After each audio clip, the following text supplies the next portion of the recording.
Assalamu alaikum wa rahmatullahi wa barakatuh. Bismillah ar-Rahman ar-Rahim. Alhamdulillah wa salatu wa salamu ala Rasulillah wa ba'd. Wanted to give two main reminders today as we are in the middle of Ramadan and we are, some people are getting into that Ramadan slump and some people are getting used to the situation of fasting, getting used to the different lifestyle that we have. Two things to talk about. The first one is that when it comes to complaining, you should only complain to Allah subhanahu wa ta'ala. This is something that a lot of people, it's natural, people complain, right? When you complain about things in Ramadan, it can be easier to complain more. So you're fasting, you're hungry, you're thirsty, and you start complaining, I'm so thirsty. This is really hard. It's so hot now. The temperature is going up. It's challenging. My air conditioner is not working, something along those lines. And when we complain, when we're fasting, and then when we break our fast, sometimes people will complain too. This food is not as good as I thought. I haven't eaten all day long. And now look, I thought this food it wouldn't be so spicy, or it would be less salty, or whatever it may be. So the thing is, human beings have this natural tendency to complain. And one of the things that we should be doing as Muslims is we should redirect our complaints. What does that mean, redirect our complaints? We should redirect our complaints and think about how serious and how significant they are by asking ourselves that when we complain, would we complain about this to Allah subhanahu wa ta'ala? Now think about this. When you complain, you should complain to Allah. So this is coming from the story of Prophet Yusuf alayhi salam. His father Yaqub, or Jacob, he was very sad about the loss of Yusuf. Yusuf was taken away. He didn't know where he was. He was in the distant land of Egypt. And it mentions in the Quran, he says, قال إنما أشكو بثي وحزني إلى الله. And when people looked at him and they said, why are you all stressed out and you're looking like there's a problem? He said, إنما أشكو بثي وحزني إلى الله. I am only complaining about my difficulty and about my sadness to Allah. He's responding to them and saying, I'm not complaining to you. Don't worry about it. You may think you're seeing something in me or something. You don't hear it coming out of my mouth. It's inside, and my complaint, my sadness, I'm talking to Allah about my sadness. And if we follow that, type of, unless you're going for counseling and you're talking to a life coach or something like that, somebody who's giving you professional advice and is guiding you towards through a difficult situation, you're not supposed to complain to anyone besides Allah. And what that does is it does a few things. Number one, it will increase your connection with Allah subhanahu wa ta'ala. When you think about when we make dua, right? When we ask Allah subhanahu wa ta'ala for something, oh Allah, help me through my difficult situation. Oh Allah, help me get my job back. Oh Allah, help my family. Oh Allah, help my children to be, good Muslims, and good, a comfort of my eyes, cooperative children. Whatever dua you're making, when you call upon Allah subhanahu wa ta'ala, when you call upon your creator, it establishes a connection with your Lord, right? And the Prophet sallallahu alaihi wasallam, he said, ad-du'a huwa al-ibadah, or he said, ad-du'a mukhul al-ibadah in another narration, meaning that when you supplicate to Allah, it is an act of worship. So when you make dua, it is like a prayer. It's like when you do the prayers, 5 daily prayers, when you call upon Allah, you are engaged in an act of worship to Allah, because you're connecting with Allah. Because what are you doing? You're showing that you believe in Allah. You're showing you believe that Allah has the power and the attributes to bring about your needs or what you're asking for. It's the same way. When you complain to Allah subhanahu wa ta'ala, you increase your connection to Allah, because you know that Allah subhanahu wa ta'ala is the only one, regardless of what you do or what somebody else helps you with. You utilize all those means, but only Allah subhanahu wa ta'ala can resolve your issue. So that's one thing that it does. And the second thing that it does is it will make you realize to what extent your complaints are justified or unjustified, right? Sometimes our complaints are so petty. Can you imagine that when you break your fast, you raise up your hand and say, oh Allah, this food there's too much salt in this food, Ya Allah. It really, really bothers me. Most people would not do something like that, because they'd be like, why would I do that? Why would I complain about that to Allah? So if you're ashamed to complain to Allah about something, your complaint is probably pretty petty. And when you realize that it's petty, when you realize that it's small, just let it stay in your mind. You know what? Okay, there's a little bit, too much lemon squeezed into your food. Okay, yeah, you're feeling some pangs of hunger. It's been a long day. It is hot. Okay, just let it be in your mind and let it pass. And eventually it's going to pass, right? We have to let the small things not pile up, number one, if we can resolve them. And number two, we need to let the small things go. If it's something big, you could work on resolving it. But when we complain about the smallest little things, this is like this and this should be like that, and these things, what they end up, it just ends up with a lot of negativity.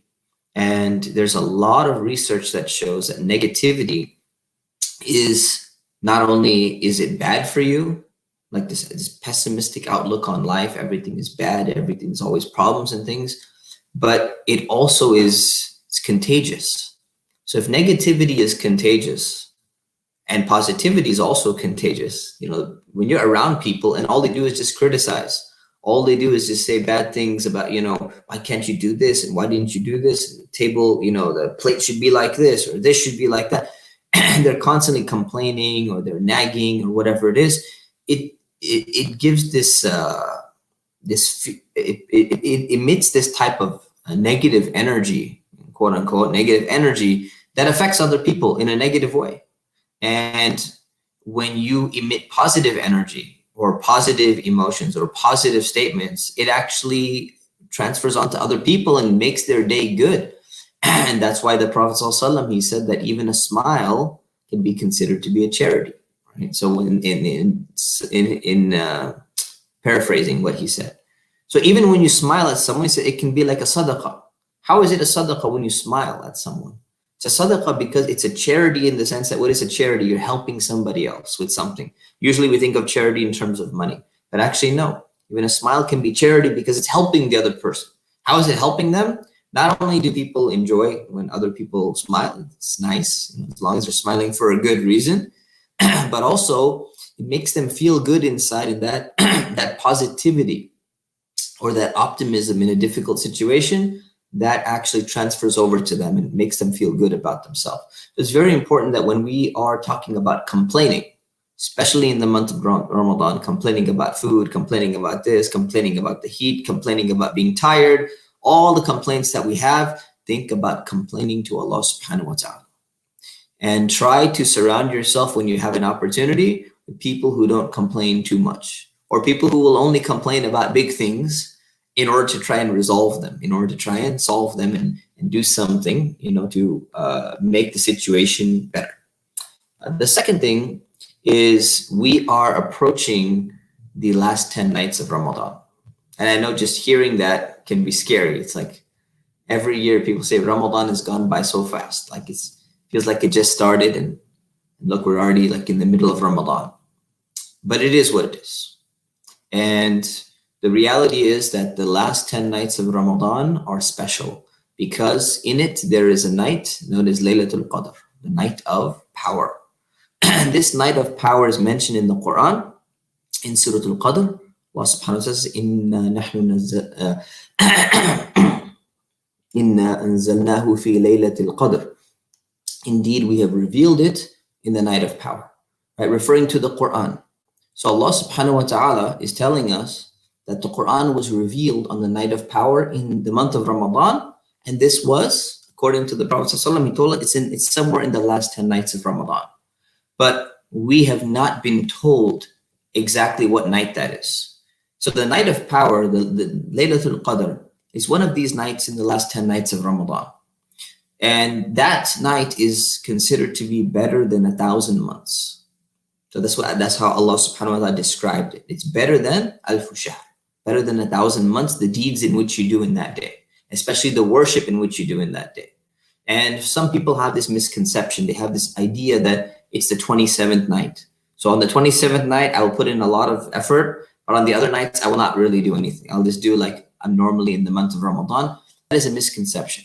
So the Prophet ﷺ did not tell us specifically that it was any particular night. He said it's in the last 10 nights, and he said it's most probably in the last 10 odd nights, but it could be any one of those. So this is what we should be doing as Muslims. What we should be doing is we should make sure that whatever we've been doing in Ramadan, the amount of taraweeh that we're praying, the amount of prayers that we're doing, the amount of everything, we should be increasing our amount, increasing our efforts in putting more time in the last 10 nights of Ramadan in particular. And when it comes to the odd nights among the last 10 nights, we should even do more than the even nights. And that's the way we should be doing it. Now, if you want to put more emphasis on the 27th night a little bit, you can do that. 29th night, you can do that as well. But it's the last 10 nights. And Allah subhanahu wa ta'ala, He hid this date. He hid the day for a reason. The reason why He hid it, He kept it concealed from people, is not so that they can just pick one night. He did it so that you work every single night of these nights. And even if it's not the Laylatul Qadr, still Ramadan. It's still the blessed month of the year. It's the most special month of the year, where there's the most reward there. So if people think like, well, why would I do it if it's not Laylatul Qadr? It's Ramadan. Don't understand that you're not losing out on anything. So it's basically like Allah subhanahu wa ta'ala is trying to encourage people. Instead of saying, do it all 10, He's saying, okay, put in extra effort in 10. And one of these nights, if you get it, it's going to be the special one. So you put in that extra emphasis, you put in that extra effort, right? And that is one way of Allah subhanahu wa ta'ala motivating people to put in more hard work, right? So if your boss were to tell you that, you know what, on one of these 10 days, if you put in extra hours, one of these days, if you put in the extra hours, I'm gonna do 10 times your salary, right? Whatever extra overtime hours you put, I'm gonna do 10 times your salary, but I'm not gonna tell you which night it is. What are you gonna do? Are you just gonna guess one? You'd be like, I think I'm gonna go with day number 5. Yeah, I'll only focus on day number 5 and not focus on any of the other days. Now, anyone who's intelligent is gonna put in effort in all of those 10 days, knowing that one of those days, they're going to get those extra hours and it's going to be multiplied for them.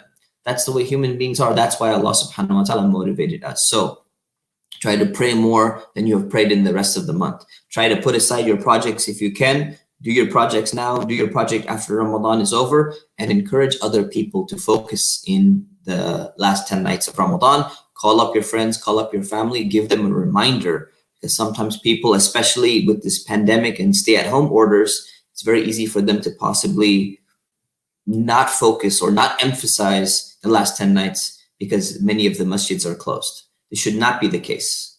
You can still pray at home. You can still pray we should be praying at home, and inshallah ta'ala, our reward will not be decreased in any way, shape, or form, because Allah subhanahu wa ta'ala is the most merciful of the merciful, and Allah subhanahu wa ta'ala is the one who is in control of all this and in all of the situations that we're in right now. We ask Allah subhanahu wa ta'ala to help us to reach Laylatul Qadr. We ask Allah subhanahu wa ta'ala to help us have the energy to keep up the momentum in Ramadan and to be able to benefit from these last 10 nights. Ameen. Subhanakallahumma wa bihamdik. Nastaghfirukallah wa natubu ilayk. Assalamu alaikum wa rahmatullahi wa barakatuh.